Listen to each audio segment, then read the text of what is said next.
Hello friends, welcome to my channel smart cramming. कैसे हैं आप लोग। आज के इस वीडियो में हम ध्यानाकर्षण हस्त पुस्तिका से संबंधित बात करेंगे। इससे पहले वाली वीडियो में मैंने आधारशिला हस्त पुस्तिका की समरी प्रस्तुत की है। अगर आपने अभी तक वो वीडियो नहीं देखा है तो आप उसे ज़रूर देख लें। आज की वीडियो में हम ध्यानाकर्षण हस्त पुस्तिका जो दूसरा मॉड्यूल है उसके बारे में बात करेंगे। मैंने इसकी ध्यानाकर्षण हस्त पुस्तिका की समरी शॉर्ट में सरल शब्दों में लिखी है जो आपको काफ़ी हेल्प करेगी, आपको आसानी से समझ में भी आ जाएगा उस मॉड्यूल के बारे में। तो चलिए स्टार्ट करते हैं आज का वीडियो। उससे पहले अगर आपने मेरे चैनल को सब्सक्राइब नहीं किया है तो प्लीज़ मेरे चैनल को सब्सक्राइब कर लें और बाकी वीडियोज़ को देखकर उन्हें लाइक भी कर दें। तो चलिए वीडियो को स्टार्ट करते हैं। ये मेरा रजिस्टर है, मैंने पिछली वीडियो में दिखाया था। आधारशिला ध्यानाकर्षण और शिक्षण संग्रह की समरी मैंने इस रजिस्टर में लिखी है। ध्यानाकर्षण हस्त पुस्तिका से संबंधित चर्चा को अब स्टार्ट करते हैं। ध्यानाकर्षण शिक्षण अधिगम प्रक्रियाओं में बहुत से बच्चों का अधिगम स्तर कक्षा के अनुरूप नहीं होता। इन बच्चों की पहचान कर विशेष शिक्षण तकनीकियों द्वारा मूलभूत दक्षताओं का विकास करना आवश्यक है। ध्यानाकर्षण हस्त पुस्तिका में 4 भाग हैं। ध्यानाकर्षण में पहला भाग है ध्यानाकर्षण अधिगम आधारित शिक्षण की आवश्यकता क्या है, उसके उद्देश्य क्या है और अपेक्षित संप्राप्ति न होने के कारण क्या क्या है। मतलब बच्चों में अपेक्षित संप्राप्ति क्यों नहीं हो पाई, उनके कारणों के बारे में हम जानेंगे। और भाग 2 में लर्निंग आउटकम एवं आकलन के बारे में दिया हुआ है। लर्निंग आउटकम्स क्या होते हैं, लर्निंग गैप क्या होता है और ध्यानाकर्षण शिविर क्या है। भाग 3 में कक्षा शिक्षण हेतु रणनीतियाँ एवं तकनीकियाँ दी हुई हैं। शिक्षण कार्य के पूर्व की तैयारी कैसे करनी है, शिक्षण की प्रभावी तकनीकियाँ कौन कौन सी हैं, शिक्षण तकनीकियों पर आधारित शिक्षण योजनाएं भी इस पुस्तक में दी हुई हैं। भाग 4 परिशिष्ट है जिसमें आरंभिक परीक्षण प्रपत्र दिए हुए हैं जो काफ़ी इम्पॉर्टेंट है। हमें जब विद्यालय खुल जाएंगे तब बच्चों को आकलन करने के लिए आरंभिक परीक्षण प्रपत्र अभी से बनाने पड़ रहे हैं। उनकी वीडियो भी मैं पोस्ट करूंगी। मैंने बहुत सारे आकलन प्रपत्र बनाए हैं कक्षा 3, 4 और 5 के, वो मैं अगली वीडियोज़ में आपको दिखाऊंगी। वो भी आपके लिए काफ़ी लाभदायक होंगे। और ध्यानाकर्षण शिविर के बारे में बात करेंगे और समय सारणी कैसे करेंगे, उस टाइम हम कैसे अरेंजमेंट करेंगे, कैसे टाइम टेबल बनाएंगे कि बच्चों का ध्यानाकर्षण आरंभिक परीक्षण प्रपत्र से जो टेस्ट लेना है वो सब भी हो जाए और बच्चों की आगे पढ़ाई भी हो जाए, उसके बारे में इसमें बातचीत होगी। चलिए देखते हैं कि ध्यानाकर्षण होता क्या है। शिक्षक का बच्चों की तरफ विशेष ध्यानाकर्षण ही ध्यानाकर्षण है। जो बच्चे विशेषकर शैक्षिक रूप से पिछड़े हुए हैं उनकी पहचान करना है। और ध्यानाकर्षण कैसे करेंगे हम लोग, कुछ खास तकनीकियों का प्रयोग करके करेंगे। और ध्यानाकर्षण शिक्षण का उद्देश्य क्या है, उन बच्चों की मदद करना है जो कक्षा अनुरूप अधिगम स्तर प्राप्त नहीं कर पाते हैं। और बच्चों में अपेक्षित संप्राप्ति न होने के प्रमुख कारण कौन कौन से हैं। माता पिता की शैक्षिक स्थिति, अध्यापकों का कठोर व्यवहार, ज्ञानेंद्रियों में आंशिक विकार, कलहपूर्ण पारिवारिक वातावरण। चलिए अब लर्निंग आउटकम्स के बारे में जानते हैं। लर्निंग आउटकम से आशय उन परिणामों से है जो किसी कक्षा में अध्ययनरत विद्यार्थी बच्चों को उनके निर्धारित पाठ्यक्रम के अनुरूप अपेक्षित दक्षताओं के प्राप्त न होने पर परिलक्षित होते हैं। प्राप्त होने पर परिलक्षित होते हैं। मीन्स ये है कि जब बच्चा कोई भी दक्षता हासिल कर लेता है, जो उसके व्यवहार में परिवर्तन होता है, वही लर्निंग आउटकम है। जैसे हमने बच्चों को कुछ सिखाया और उसके व्यवहार में वो चीज़ दिखाई दे रही है तो वही लर्निंग आउटकम है और उस बच्चे ने वो लर्निंग आउटकम प्राप्त कर लिया है। यह एक परिणाम आधारित लक्ष्य है जो कि बच्चे की प्रगति का आकलन गुणात्मक तथा संख्यात्मक रूप से करने हेतु अवलोकन बिंदु प्रदान करता है। चलिए अब देखते हैं कक्षा शिक्षण कैसे करना है। सामान्य कक्षा शिक्षण और लर्निंग आउटकम आधारित शिक्षण के बारे में हम जानेंगे। सामान्य कक्षा शिक्षण में चॉक टॉक विधि का प्रयोग होता है, अंक आधारित परीक्षा होती है, परिणाम संख्यात्मक ज्ञानात्मक सूचनाओं का प्रकटीकरण, इन सब के माध्यम से परिणाम प्रदर्शित होते हैं। लर्निंग आउटकम आधारित शिक्षण में क्या होता है, नवाचारी गतिविधियों का प्रयोग होता है, नए नए इनोवेशंस को हम लोग यूज़ करते हैं, नई नई टीचिंग मेथड्स को हम यूज़ करते हैं और आईसीटी का प्रयोग करते हैं, इंफॉर्मेशन एंड कम्युनिकेशन टेक्नोलॉजी। आजकल तो ज़्यादातर टेक्नोलॉजी का प्रयोग होने लगा है। हम लोग दीक्षा ऐप के माध्यम से बच्चों को पढ़ा सकते हैं, रीड अलॉन्ग ऐप से भी बच्चे सीखते हैं। गुणात्मक एवं संख्यात्मक अवलोकन करेंगे, विषयगत दक्षताओं की संप्राप्ति। चलिए अब जानते हैं लर्निंग गैप के बारे में। वास्तविक अधिगम स्तर व कक्षा अनुरूप अपेक्षित अधिगम में अंतर ही लर्निंग गैप है। और लर्निंग गैप ये है कि expected outcomes minus actual outcomes, means expected और एक्चुअल आउटकम्स का डिफरेंस ही लर्निंग गैप है। मींस ये है कि जितना हम लोग ने एक्सपेक्ट किया है और बच्चे ने एक्चुअली क्या प्राप्त किया है, उन दोनों का डिफरेंस ही लर्निंग गैप है। और लर्निंग गैप जो है वो अवरोध के डायरेक्टली प्रोपोर्शनल होता है। अवरोध जितना ज़्यादा होगा, लर्निंग गैप भी उतना ही ज़्यादा होगा। अब हम बच्चों का चिन्हांकन कब करेंगे, कैसे करेंगे, किस प्रकार करेंगे, उसके बारे में बताया गया है इस पुस्तक में। कब करेंगे? शैक्षिक सत्र के प्रारंभ में ही करेंगे। जैसे कि 15 मार्च तक विद्यालय को खोलने का प्रस्ताव रखा गया है। अगर 15 मार्च को विद्यालय खुलते हैं तो हमें शैक्षिक सत्र का प्रारंभ, मान लीजिए कि अभी तो वैसे तो एग्ज़ाम होंगे बच्चों के, जब भी शैक्षिक सत्र का प्रारंभ होगा तब हम लोग बच्चों का चिन्हांकन करेंगे। उसके बाद आरंभिक कैसे करेंगे? आरंभिक परीक्षण के माध्यम से करेंगे। आरंभिक परीक्षण प्रपत्र हम लोग बनाएंगे, उसी के माध्यम से बच्चों का चिन्हांकन करेंगे। कैसे करेंगे? आकलन प्रपत्र के द्वारा करेंगे। उनके बारे में मैं अगली वीडियो में बताऊंगी। चलिए अब जानते हैं प्रश्नों का। हाँ, जो आकलन प्रपत्र हम लोग बनाएंगे उसमें प्रश्नों का वर्गीकरण कैसे होगा, उसमें कौन कौन से प्रश्न बनाए जाएंगे। सबसे पहले ज्ञानात्मक, जो हम लोग 20% प्रश्न ज्ञानात्मक बनाएंगे और 50% बोधात्मक, और अनुप्रयोगात्मक 20% एंड तर्कात्मक 10%। प्रश्न पिछली कक्षा की मूलभूत दक्षताओं के आधार पर बनाए जाएंगे। जैसे कि बच्चा अगर कक्षा 3 में है तो कक्षा 1 और 2 की दक्षताओं के आधार पर हम लोग प्रश्न पत्र बनाएंगे। आरंभिक परीक्षण प्रक्रिया, आरंभिक परीक्षण के पूर्व, आरंभिक परीक्षण के दौरान तथा आरंभिक परीक्षण के उपरांत। सबसे पहले हम देखते हैं आरंभिक परीक्षण के पूर्व। परीक्षण प्रपत्र स्वयं बनाएंगे हम लोग, सभी शिक्षक जो है वो परीक्षण प्रपत्र स्वयं बनाएंगे। प्रत्येक प्रश्न जो है वो लर्निंग आउटकम पर आधारित होगा। हमारे विद्यालय में प्रेरणा सूची, प्रेरणा तालिका दी हुई है। प्रेरणा सूची में लर्निंग आउटकम्स दक्षताएं दी हुई हैं, उसी के आधार पर हम आरंभिक परीक्षण प्रपत्र बनाएंगे। उत्तर कुंजी पहले से हम लोग तैयार कर लेंगे, प्रपत्र बनाएंगे, साथ ही साथ हम लोग उत्तर कुंजी भी बना के अलग से पेपर में रख लेंगे। आरंभिक परीक्षण के दौरान कक्षा का माहौल हल्का व सहज होना चाहिए। नकल विहीन बैठक व्यवस्था हमें करनी है। बच्चों की सहायता बिल्कुल भी नहीं करनी है। उत्तर लिखने के लिए कॉपी आवश्यक होनी चाहिए, वो तो होती ही है। और आरंभिक परीक्षण के उपरांत क्या करेंगे? समूह निर्धारण आरंभिक परीक्षा के 2 दिनों के अंदर ही हमें कर लेना है। अंक तालिका का निर्माण, अंक निर्धारण, ये सब हम लोग को कर लेना है। अब हम लोग देखते हैं कि अंक का निर्धारण कैसे करेंगे। जो आरंभिक परीक्षण प्रपत्र बनेगा उसमें हर एक प्रश्न जो है वो 3 नंबर का होगा, और उस बच्चे को 3 नंबर मिलेंगे उस क्वेश्चन में जिसने लर्निंग आउटकम पूरी तरीके से प्राप्त कर लिया है।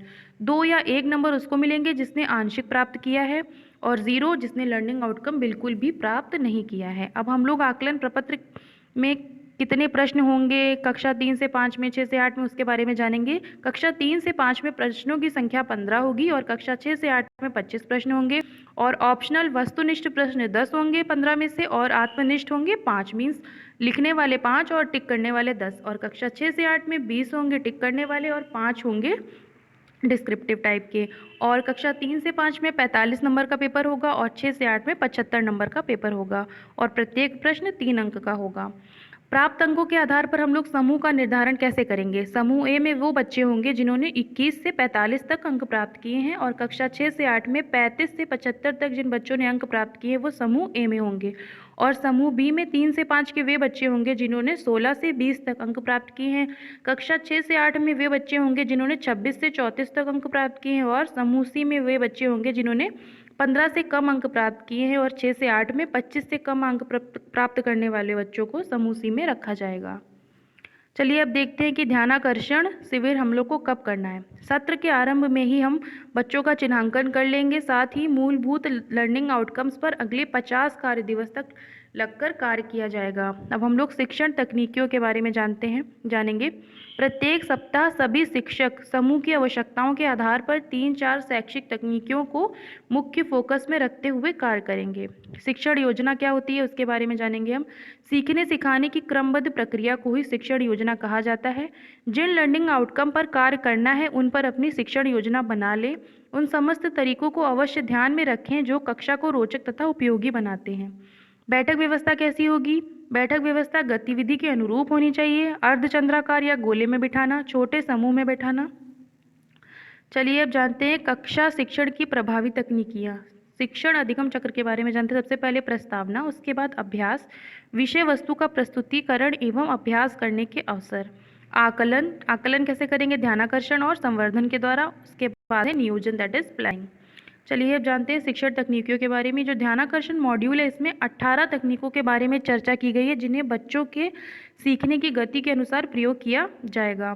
प्रभावी शिक्षण तकनीक की तालिका इसमें 18 तकनीकों के बारे में दिया है। पहली तकनीक है संसाधनों से पूर्ण कक्ष का वातावरण। मीन्स जो हमारा क्लास है वो संसाधनों से पूर्ण होना चाहिए।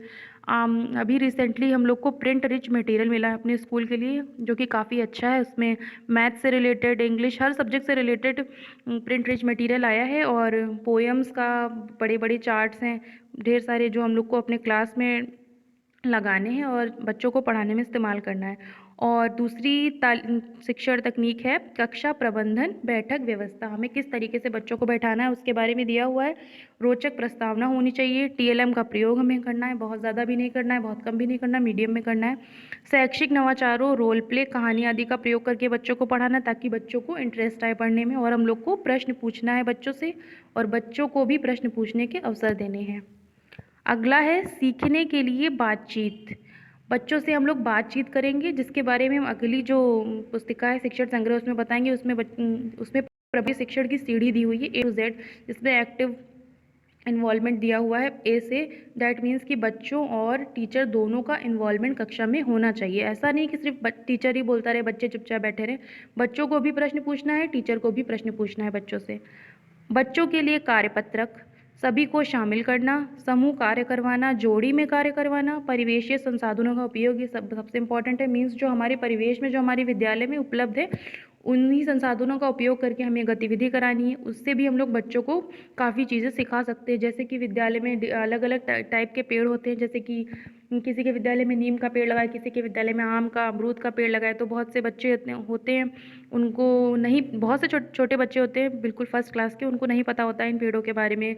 और डिफरेंट टाइप्स की लीव्स हम लोग कलेक्ट करके बच्चों को बता सकते हैं कि ये मैंगो ट्री की लीव है, ये गुआवा ट्री की लीव है, ये नीम की लीव्स हैं। इनके बारे में हम लोग बच्चों को बता सकते हैं। हमें बच्चों को अभ्यास के अवसर देना चाहिए। अर्जित ज्ञान की पुनरावृत्ति करनी, हमें रिवीजन भी करवाना, वो तो सबसे इम्पॉर्टेंट है। और हम लोग को बच्चों को पॉजिटिव फीडबैक देना है, सकारात्मक प्रतिपुष्टि देना।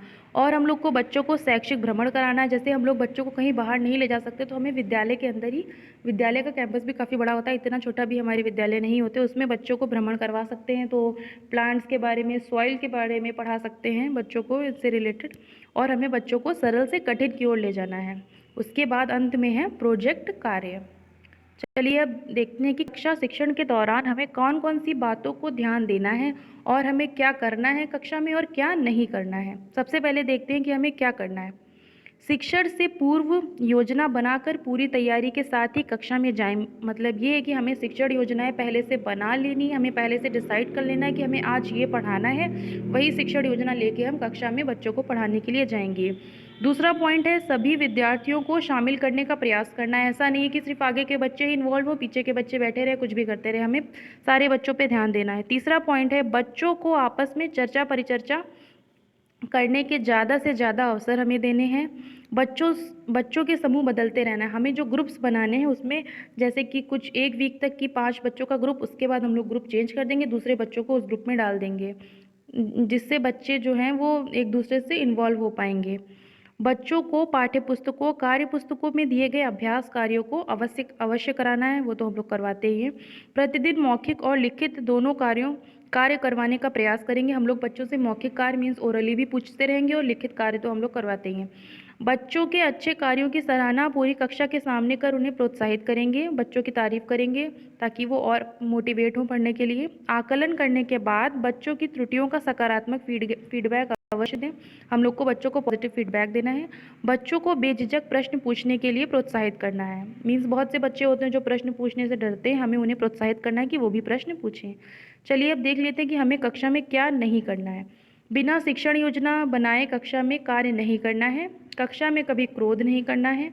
बच्चों को व्यक्तिगत सामूहिक रूप से टिप्पणी कर अपमानित नहीं करना है। मीन्स बच्चों की इंसल्ट बिल्कुल भी नहीं करनी हमें। आवश्यकता से अधिक TLM का प्रयोग भी नहीं करना है। बच्चों को अस्पष्ट निर्देश भी नहीं देने हैं। हम लोग को सरल शब्दों में बताना है बच्चों को, ताकि बच्चों को समझ में आ जाए।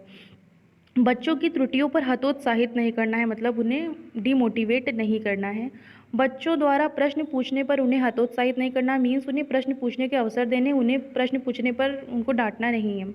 आपका कोई भी कार्य एवं व्यवहार शिक्षक की गरिमा के विरुद्ध नहीं होना चाहिए, ये तो आप लोग समझ ही रहे होंगे। बच्चों के मध्य किसी भी प्रकार का भेदभाव नहीं करना है मीन्स हमेशा एक ही बच्चे की तारीफ करते रहे, ऐसा नहीं करना है। सभी बच्चों को प्रोत्साहित करना है, सभी बच्चों पर ध्यान देना है। तो ये रहा आज का वीडियो। अगर आपको मेरा वीडियो अच्छा लगा तो प्लीज़ मेरे वीडियो को लाइक करें, मेरे चैनल को सब्सक्राइब करें। और मैं अगली वीडियो में वर्कशीट्स तो हम लोग को बनानी पड़ रही है लॉकडाउन के दौरान हम लोग वर्कशीट से ही बच्चों को काम देते हैं व्हाट्सएप पे। और जिन बच्चों के अभिभावक काम लेने आते हैं उन्हें हम वर्कशीट्स दे देते हैं, वो बच्चों से करवा के वर्कशीट ले आते हैं।